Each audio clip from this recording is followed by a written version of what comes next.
Welcome to Sparrows Under Review. This is Stacey. We normally do a little monologue beforehand. I can. You know what? Just let King Germ do his thing. Everybody, this your boy King Germ, one half of Pod and Saved Our Marriage. Each and every Friday, Queen Germ and myself drop an episode to show the people how Pod and Saved Our Marriage. Now, we're not like most married couples. Most of the time we disagree, but that's the beauty of the show. So, when you get through listening to Sparrows Under Review, come give us a listen. Each and every Friday on any DSP, go look for Pod and Saved Our Marriage.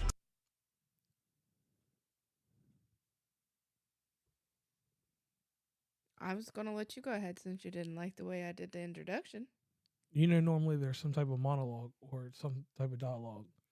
Well, an interesting tale. We were in the great state of New Jersey. Or were we in Philadelphia? I don't know where it started, but something started with a bear. And this bear, his name is Paddington. I wanted to watch Paddington in Peru. And it was the third one in the series. And Stacey has a world famous remark that comes from her. I can't watch anything until I watch the movies before. And that has killed a few movies that I wanted to watch because I'm like, man, I ain't going back to watch that bullshit. But Paddington is one. I mean, it sounds a little selfish right there, but everybody has their opinion.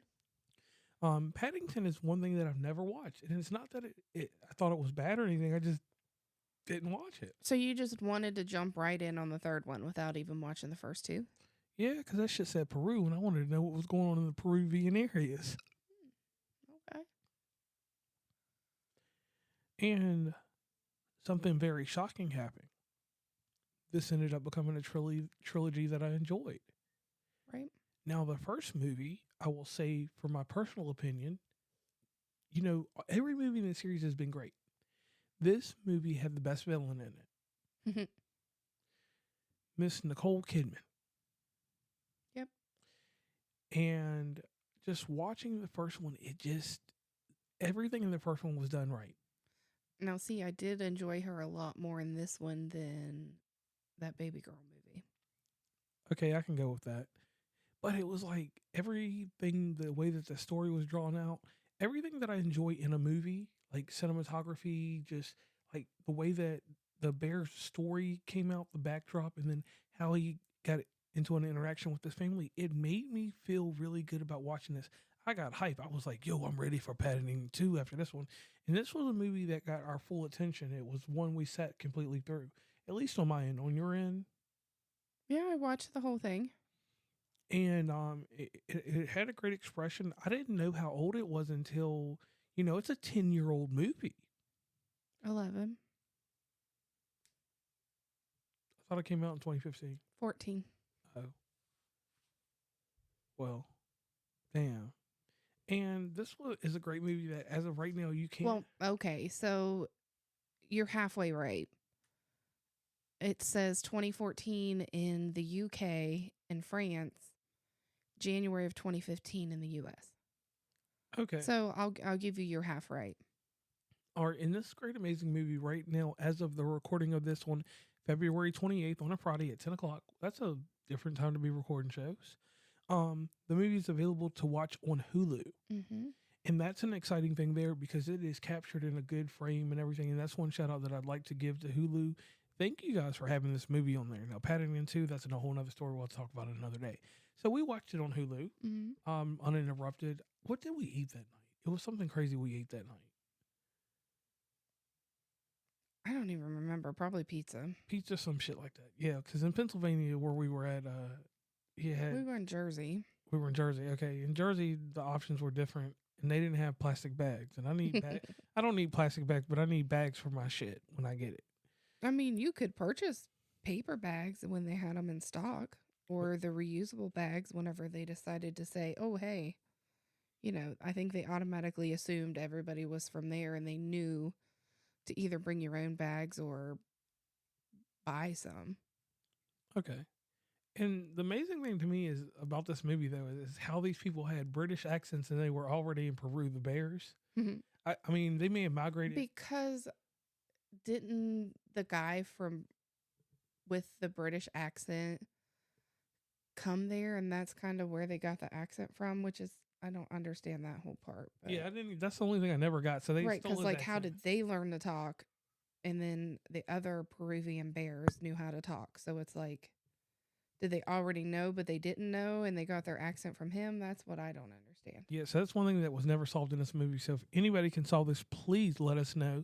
And other than that, the backstory that you get works out very well for this because once you watch all three movies, the whole backdrop of the backstory makes so much sense. Mm-hmm. And I like how they periodically go back in time, and then then you get back into the present, and everything kind of makes sense the way that Paddington acts and how he carries himself. And he gets picked up by the Brown family, and the Brown family they have a time with him. Mm-hmm. And I don't want to spoil this movie, but I will say this: this is something that you can already see. This is not like something that I'm not holding anything back because it's it's an 11-year-old movie, like Stacey said. So if you haven't seen it, go check it out. But anybody that has seen it, this is one episode where I will have a few spoilers in here because it's readily available and you can see it anywhere, especially on Hulu. Hulu, holler at us. We want to do business. So I did enjoy it a lot. I laughed a lot during it.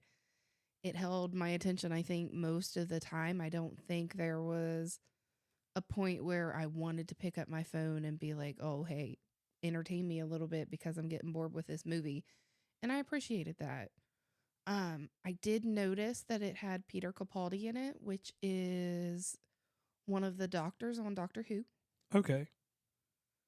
I think him and Nicole Kidman were the two that I recognized as far as actors and actresses that I was familiar with. I don't know. Like, I don't know how deep you want to go into it. I mean, you can go as deep as you want. Like, one thing I will say about this, because I know you're going to go into box office numbers and stuff like that. This movie did really well. Right. Like, I can see why it spawned its sequels. And the thing that I liked about it is this movie is not an American movie. And when you watch this, the humor, you have to catch the humor the right way. Where you're fond of Doctor Who and its comedy, because it has a little comedy here and there. Yeah. Like, you're informed and well informed. And I'm an older one with Monty Python. One thing I will say, the humor, it doesn't do a punchline type humor. It's a humor set up with a setting. Okay. And if you don't understand that, that's one thing that's kind of challenging the first 30 minutes of the movie. Because some of it, you see the slapstick humor and how things get destroyed and things like that. And that's funny at first. And then it gets a little redundant because after a while, I mean, I'm telling you, this bear was reckless in the very beginning of the movie. I mean, what do you expect? You have a bear that's living in the middle of, were they in London? Yeah, they were in London. Yeah. Really? So, I mean, honestly, what's a bear doing in London? I mean, a speaking bear doing in London, right, of all things. Right. I still found that silly. I thought that maybe the people in the movie had some kind of weird thing going on because, we'll take the fantasy. Like, you thought maybe they were Dr. Dolittle type people? Yeah, and they could just understand the bear. No, like, everybody could understand him. Right. And then when he went ham and was like, I don't know, right, telling his real name, nobody except the daughter could understand him. Eventually, yeah, because she was very good at different languages. Yeah, a lot of dialects. So that was one thing that I thought was interesting there. Overall, this movie is something that will go into my, not cutting it short, but this movie will go into one of my gems. This is one of my top 200. Okay. It's one of those things where it draws the line of this. You can show this movie to anybody and they'll enjoy it. Mm-hmm. And our scale goes from Doug to Baby Asher. And on the Doug scale, Doug would watch this if we put it on for him. I feel like he would have to be in for the evening, and we're just like, all right, Dad, you have to watch this movie with us. Right. You have no other choice. Once he gets into it, I feel like he's going to enjoy it, but I think we're going to have to force it upon him at first. Right, because he'll be like, I ain't trying to watch that shit. But let me watch Top Gun for the 5,000th time. Or the second one that's decent, but it's a remake, and it's the only remake I like because Twister sucked. We're going on a rant there. Now, that's his opinion. I enjoyed Twisters. Yeah, I think Twisters was a good movie, But overall, I think on that scale, this movie is something that you could watch with your family, you could watch with friends. Mhm. It's something that if someone wasn't introduced to Paddington or wanted to get a child to read books, this would be the way I would get the children to read books at Okay. a young age. And you know, if it's a child that's at 3 or 4, you can get them the Paddington Bear, the actual doll Yeah. or plushie or whatever you want to call it. I call it a stuffed animal because that's what they I were called mean, when I was heck, I'm at the age that I am, and I want a Paddington Bear.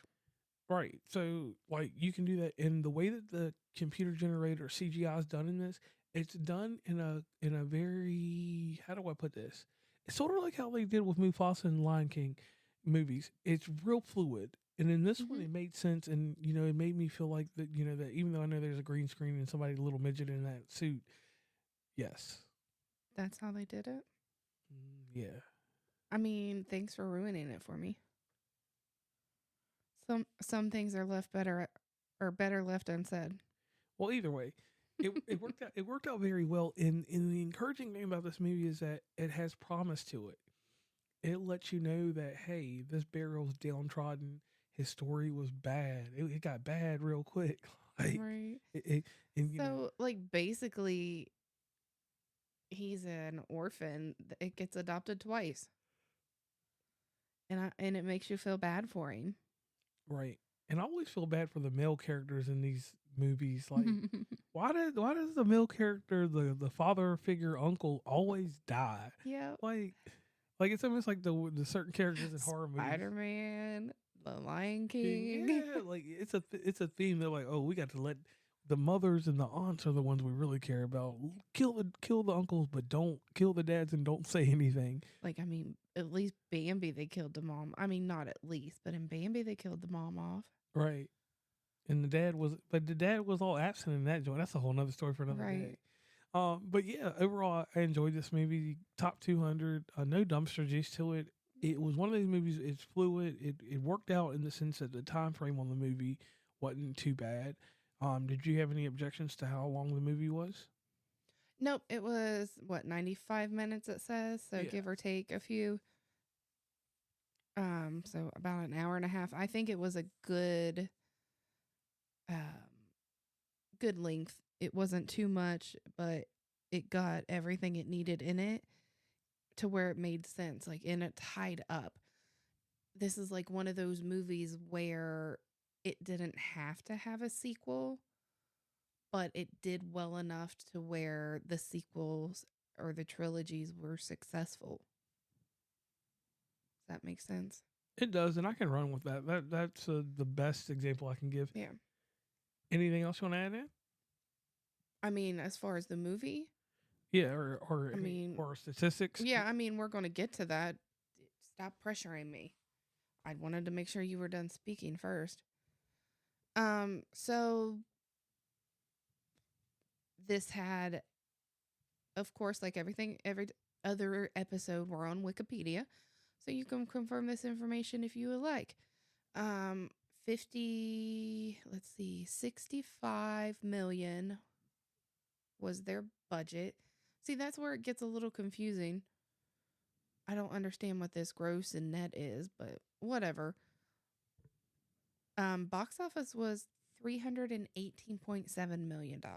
And that's ridiculous. That's amazing. Ridiculous in a good way. Yeah. I do like that a lot of it was, or it was all shot in, let's see, it looks like mostly in West London. Okay.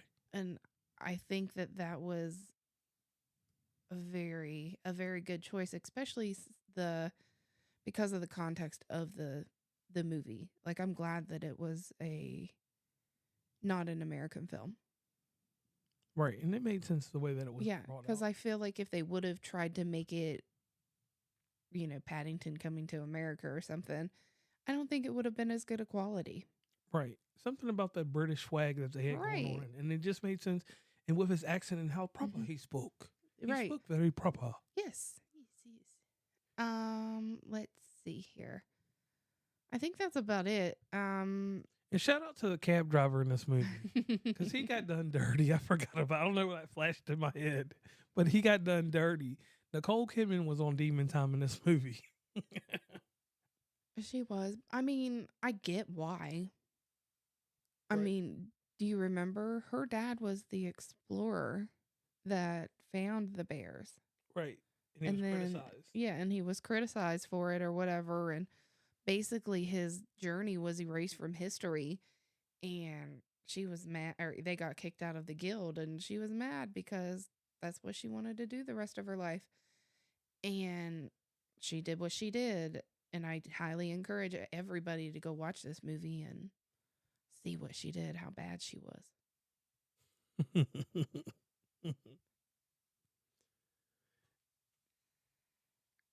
Um, I mean, I don't know. I don't want to go too far into it because that's going to give a lot of the movie away. Right. We did give quite a bit, but there's so much detail in the movie that is going to be worth your time. So definitely go check this out. Mm-hmm. So I'm JR. And I'm Stacey.